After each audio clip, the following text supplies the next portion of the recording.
আনিস আলমগীররা যাওয়ার পরে হয়তো শেষ দিকে আমরাও হতে পারি, বলির পাঠা বলা যায় না।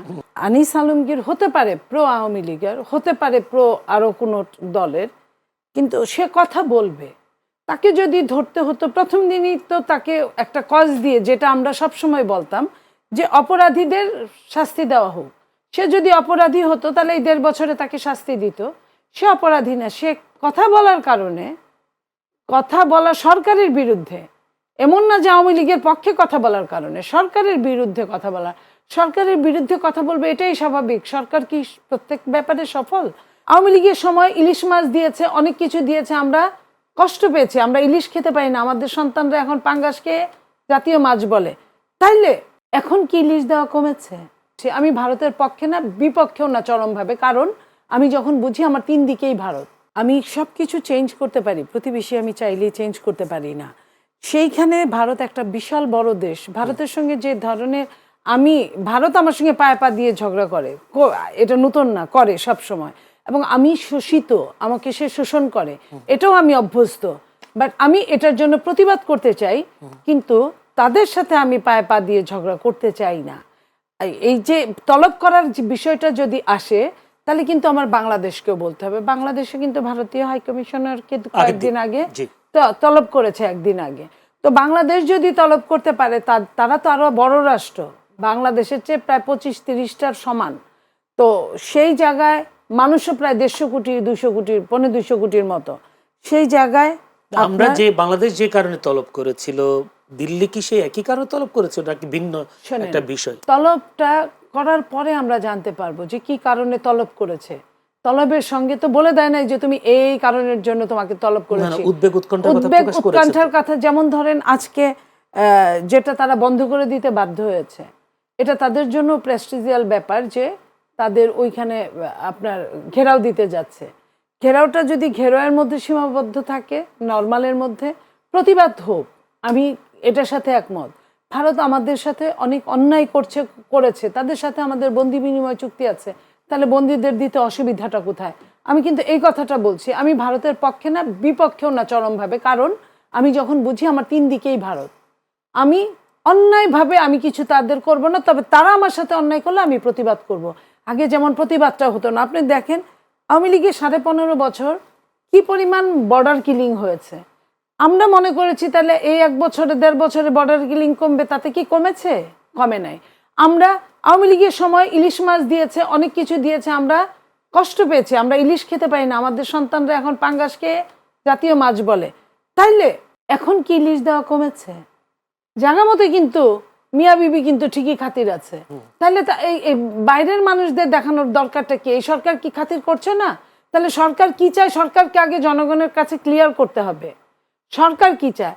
এবং এই দেন দরবারের সঙ্গে ইন্টারন্যাশনাল কিন্তু আমরা একা পেরে উঠবো না। আমরা কি এই যে 7 দিনের জন্য আপনার ফারাক্কা টেস্ট করার জন্য শেখ মুজিব সাহেবকে বলেছিলেন, আমরা কি 7 দিন, আমাদের কত সরকার আসছে গেছে, এখনো সরকার আছে, যে সরকারের কোনো রাজনৈতিক দল নাই, বাহ্যিক আভ্যন্তরীণ থাকতে পারে, বাহ্যিক নাই, সেই সরকারে কি পেরেছে আমাদের ন্যায্য হিস্সাটা আনতে? পানি আমরা একজন আরেকজনকে দোষারোপ করি, আমাদের কিন্তু তারা অনটেস্ট হিসেবে নিয়েছিল। তারা কিন্তু, আমরা আন্তর্জাতিক ভাবে আমরা বিচার দিয়ে কি পেরেছি? আমরা জাতিসংঘে বছরে বছরে বিচার দিই, আমরা কি পেরেছি আমাদের তিস্তার পানি আনতে? আমরা কি পেরেছি আমাদের অন্য 54টা অভিন্ন নদী? আমাদের এখন কয়টা নদী আছে? আমাদের নাই বললে চলে। আমাদের একটা মাত্র নদী, যে নদী কোনো আপনার হিমবাহ ছাড়া একটা নদী, যে আপনার ফেনীতে, সেই নদীর পানি কি আমরা, সেই নদী কি আমরা ঠিক মতো দখল পাচ্ছি? আমাদের ওইটা পর্যন্ত তারা নিয়ে গেছে।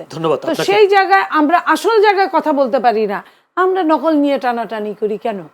ধন্যবাদ। আমি আসবো একটু মার্দিয়া মমতাজের কাছে, একটু যেতে চাই। মার্দিয়া মমতাজ, সেই নিরাপত্তার কথা ইস্যুটা তুলেছে ভারতীয় বা দিল্লি বাংলাদেশ হাই কমিশনারকে ডেকে। আপনারাও বলেছেন আসলে বাংলাদেশে এখন নিরাপত্তা তেমন নেই। প্রতিবেশী দেশের এই বক্তব্য কিভাবে দেখছেন? আর নীলুফার চৌধুরী মনি যেভাবে বলছেন যে 54 বছরে 54 নদী, এইসব নদীগুলোর অববাহিকায় বাঁধ বা শুকিয়ে যাওয়ার বিষয় অনেকগুলো কথা বলছেন। তো 54 বছর আসলে তারা যারা দায়িত্বে ছিলেন, ক্ষমতায় ছিলেন, তাদেরও ভূমিকা কি দেখেছেন আপনি? জি, এটা আসলে দ্বিপাক্ষিক সম্পর্ক পৃথিবীর আর কোথাও এ ধরনের অসম দ্বিপাক্ষিক সম্পর্ক আসে বলে আমার জানা নাই। প্রত্যেক বছর 16ই ডিসেম্বর যদি আমাদেরকে একটা কথা মনে করায়, সেটা মনে করায় যে আমরা সিকিম না, আমরা ভুটান না, আমরা হায়দ্রাবাদ না, এবং আমরা আসাম, মিজোরাম, ত্রিপুরা না, আমরা আলাদা। এবং যেটা খুবই সম্ভব ছিল, ম্যাপটা দেখলে অবাকই লাগে, তাই না? যে এই দেশটা আবার আরেকটা দেশ কেন? এটা তো কোলের মধ্যে ঢুকে বসে আছে। এই একই প্রশ্ন ওদের ভেতরে আছে, এবং ভারতীয় সরকারের ভেতরে এই চিন্তাটা আছে। আপনি দেখেন, গত বছর জুলাইয়ে যখন প্রচণ্ড উত্তাল অবস্থা, ঢাকায় একদিনে 24 জন মারা গেছে, সেই দিন ভারতীয় হাই কমিশনার আমাদের স্বরাষ্ট্র প্রতিমন্ত্রীর সাথে ফোনে কথা বলেছে, আসাদুজ্জামান খান কামালের সাথে। এই দুটো রেকর্ড বের হয়েছে, যেগুলোর প্রেক্ষিতে তাকে হাইকমিশনকে স্বরাষ্ট্র মন্ত্রণালয়ে ডাকা হলো এবং তার এই কৈফিয়ত দাবি করা হলো। এটার অপোজিটে ভারত কি করছে? তাদের কোনো যৌক্তিক দাবি আছে আমাদের হাইকমিশনারকে তলব করার জন্য? তারা ডেকে বলেছে, আমরা চিন্তিত, আমরা উদ্বিগ্ন, আপনারা না আবার বিভিন্ন ধরনের, আমরা জানি যে গত কয়েকদিন বিভিন্ন ধরনের কথাবার্তা হচ্ছে, বিশেষ করে শরীফ ওসমান হাদির ঘটনাটার পর থেকে এই কথাগুলো হচ্ছে। আমরা এটা আবরারের খুনের পরেও দেখেছি, কারণ আমাদের সার্বভৌমত্ব সরাসরি প্রশ্নের মুখে ছিল। তাহলে এইরকম একটা জায়গায় বসে তারা যখন আমাদেরকে দিনের পর দিন এরকম ইঙ্গিত দিতে থাকবে এবং অপমান করতে থাকবে, সেক্ষেত্রে আমাদের কাছে তো আর কোনো দরজা খোলা নাই। আমাদেরকে প্রতিবাদটা অন্তত জানাতে হবে। আপনি একটা কথা জানেন হয়তো, যে একটা সাপ সবসময় কামড় না দেখ, কিন্তু ফোঁসটাও না করলে এরপর তো মানুষ তার উপর দিয়ে পা দিয়ে চলে যায়। আমরা কি ফোঁস করারও অধিকার রাখি না? আমরা একটা হাইকমিশন ঘেরাও করারও কি অধিকার রাখি না? দেখেন, তাদের এমন একটা নৈতিক পরাজয় হলো এখানে, তারা বন্ধ করে দিতে বাধ্য হলো। একটা প্রশ্ন ছোট করে আমার কাছে হাতে কম সময়, আগামীতে যারা ক্ষমতা আসবে তারা তেমন মেরুদণ্ড শির দ্বারা সোজা করে এভাবে প্রতিবাদ করতে পারবে বলে মনে হয়? আমরা আশা করি, কিন্তু আমরা অতীত থেকে আমরা বলবো যে শিক্ষা নিতে হবে। এবং এখানে অনেক বড় একটা প্রশ্ন আছে, আপনি খুব সংক্ষেপে খুব ইম্পর্টেন্ট একটা প্রশ্ন করেছেন। আমি মনে করি 26 থেকে আমরা যদি যে একটা সরকারকে দেখতে চাই, তাকে সবার আগে এই প্রশ্নটাকে সমাধান করতে হবে যে আমাদের সার্বভৌমত্বের উৎসটা আসলে কোথায়। জি, ধন্যবাদ। একটা প্রশ্ন আপনাকে করে রাখি, সেটা সময় পাবো কিনা জানি না। সেটা হচ্ছে, বিএনপি ভারপ্রাপ্ত চেয়ারম্যান তারেক রহমান 25 ডিসেম্বর তিনি বাংলাদেশে আসবেন। ইতিমধ্যে লন্ডনে তাকে বিদায়ী সম্বর্ধনা দেওয়া আছে। রাজনীতি বিশ্লেষকদের মতে বলা হচ্ছে, জামায়াতে 5 আগস্টের পরে বেশ উত্থান হয়েছে জামায়াতের। তারেক রহমানের ফেরার পর কেউ কেউ বলছেন সে জামায়াতের উত্থান যেভাবে দেখা গেছে, তারেক রহমানের প্রভাবে জামায়াতের সে উত্থান কিছুটা হ্রাস পাবে। কি বলবেন? দেখেন, তারেক রহমান দেশে নাই, কিন্তু দূর থেকেই তিনি দলের উপরে প্রচণ্ড রকমের সুশৃঙ্খল দখল রাখার চেষ্টা করেছেন। এবং আমার মনে হয় তারেক রহমানের দেশে আসাটা উই মাস্ট ওয়েলকাম। এটা গণতন্ত্রের জন্য অনেক বড় একটা বিজয়, তাই না? যে তিনি নিজের দেশে আসবেন, তিনি মায়ের কাছেও আসবেন। অনেক ধরনের বাধা, অনেক ধরনের বিপত্তি আছে। আমার মনে হয় না কোনো দল তার এই আশাটাকে নিয়ে দুশ্চিন্তাগ্রস্ত, এবং আমরা মনে করি যে আমরা সবাই ওয়েলকাম জানাবো। জি, ধন্যবাদ। মিলিমা চৌধুরী, আপনার কাছে একটা ছোট্ট একেবারে শেষ প্রশ্নটা হচ্ছে কি, যে কয়েকদিন আগে আনিস আলমগীর, সাংবাদিক আনিস আলমগীর আটক হলেন, গ্রেফতার হলেন, 5 দিনের রিমান্ডেও আছেন তিনি। আনিস আলমগীরের এই গ্রেফতার, আটক, এই বিষয়টাকে আপনি কিভাবে দেখছেন? পজিটিভলি নিচ্ছেন না নেগেটিভলি নিচ্ছেন, যদি একটু বলতেন। আমি ভীষণ নেগেটিভ ভাবে দেখছি, নর্মাল নেগেটিভ না। কারণ শেখ হাসিনার সময় কথা বলতে না পারার জন্য কিন্তু এটাও একটা বড় কারণ ছিল। সাংবাদিক, রাজনীতিবিদ কেউই কথা বলতে পারতো না। এই কথা বলতে না পারার জন্য, কথা বলতে গেলে তার জন্য আইন বানানো হয়েছিল, মিনিমাম 7 বছরের জেল। নিশ্চয়ই আমাদের ভুলে যায়নি। আমাদের জেল জুলুম, কাজল সাংবাদিক থেকে শুরু করে কত সাংবাদিককে আমরা দেখেছি জেলখানায় মারা যেতে। সেই তাদেরকে বিদায় করে, তাদেরকে পালিয়ে যেতে বাধ্য করে যখন যে সরকারটা আসলো, সেখানেও আমার কণ্ঠের কোনো স্বাধীনতা নাই।